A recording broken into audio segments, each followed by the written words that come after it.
অন্তত ৩-৪ গোলে জেতা ম্যাচ, ১ গোলে জিতল ইস্ট বেঙ্গল।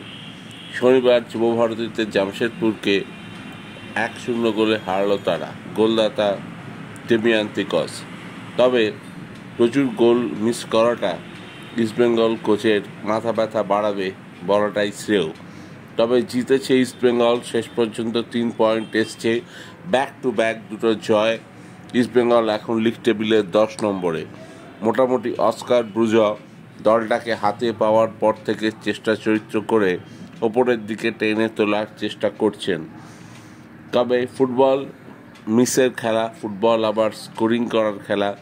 এখানে ইস্টবেঙ্গলের গোল মিস হচ্ছে নিঃসন্দেহে। নন্দকুমার মিস করেছেন, বিষ্ণুর শট পোস্টে লেগেছে, ডিম্যান্তিকস গোল করলেও অত্যন্ত খারাপ কিছু মিস করেছেন, ক্লেটন সিলভাও মিস করেছেন।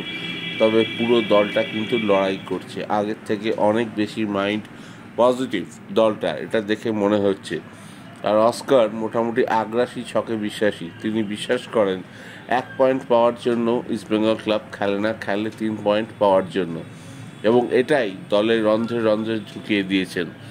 জামশেদপুরের ডিফেন্সে দীর্ঘদেহী স্টিফেন এজে একাই প্রচুর আক্রমণ আটকেছেন ইস্টবেঙ্গলে, নাহলে স্কোরলাইনটা ইস্টবেঙ্গলের পক্ষে ৩-৪ গোলেরও হতে পারত। আনোয়ার যথেষ্ট ভালো খেলেছেন, তার একটা দূরপাল্লার বুলেটের মতো শট পোস্টে লেগে ফিরে আসে।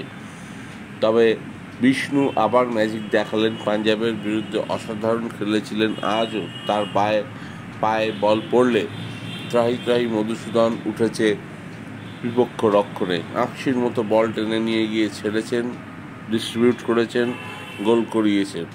সব মিলিয়ে জিতল ইস্টবেঙ্গল। খবরটি ভালো লেগে থাকলে অবশ্যই স্পোর্টস লেগ চ্যানেলকে বেশি করে লাইক অ্যান্ড সাবস্ক্রাইব করুন। ধন্যবাদ।